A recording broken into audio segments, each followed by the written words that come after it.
The forgotten Leviathan, Soviet superweapon, or beached myth. In the world's forgotten corners, stories often wash ashore, untouched by time, unseen by most. What if I told you there's a massive machine resting silently on a desolate beach, too large to be a plane, too strange to be a ship, and too advanced for its time? This is not fiction. This is the story of the Leviathan, a machine lost to secrecy, rediscovered by satellites, and left to decay in plain sight. Welcome back to Cast Mystery, where we explore the uncanny, the hidden, and the unsolved. Today, we unravel the truth behind the Soviet Leviathan, a monstrous relic of the Cold War era. What was it built for? Why was it abandoned? And what secrets does it still keep? It all began in 1967. A U.S. reconnaissance satellite, Argus 4, was sweeping over the Caspian coastline in a routine pass when it picked up something unnatural. Analysts at Langley stared in disbelief. There, resting near the water, was a colossal structure, larger than any known aircraft, yet parked on the sand like a grounded vessel. They dubbed it the Leviathan. The codename stuck. It had the wingspan of a Boeing 747, but it cast no wake. It had jet engines, but it was stationed on the ground. Its tail bore the cryptic initials KM, which no analyst could explain at the time. Some speculated it was a mock-up. Others thought it was a prototype spacecraft. And one analyst, whose identity remains classified, allegedly whispered, "It's a monster. The Soviets are building monsters."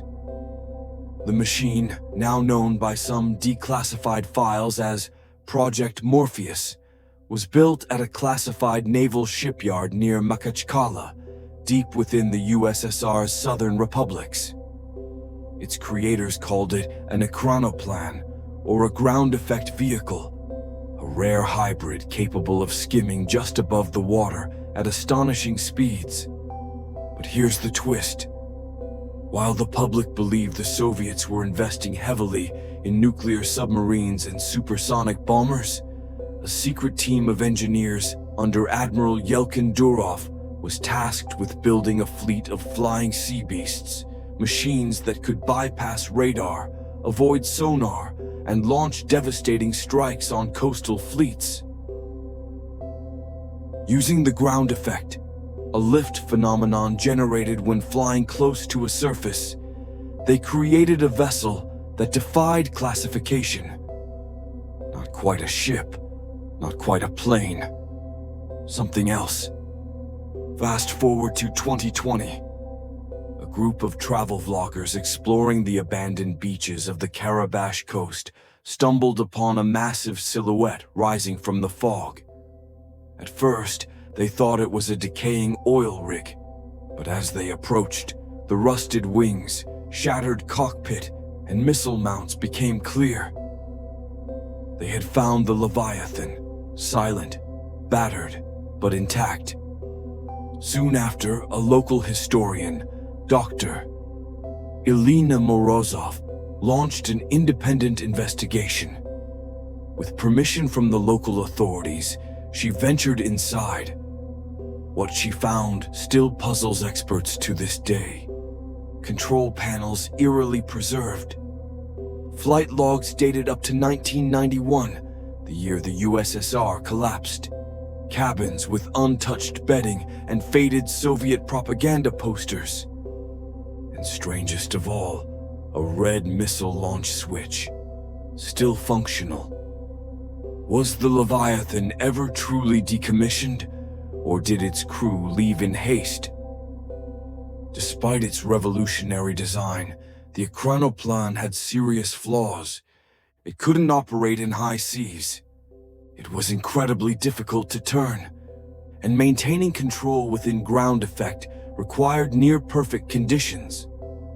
The final prototype, known as the Orkan 7, featured 10 forward-facing turbojets, an array of anti-ship missile systems, and radar jamming pods.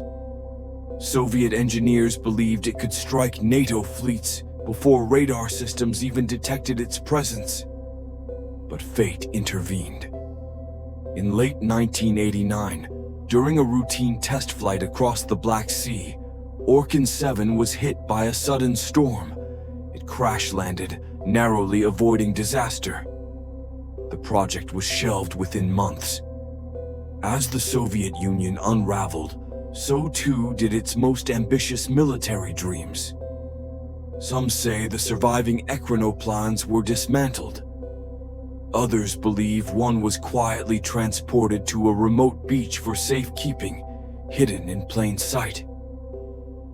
As of today, the Leviathan remains exposed to the elements, slowly rusting into myth.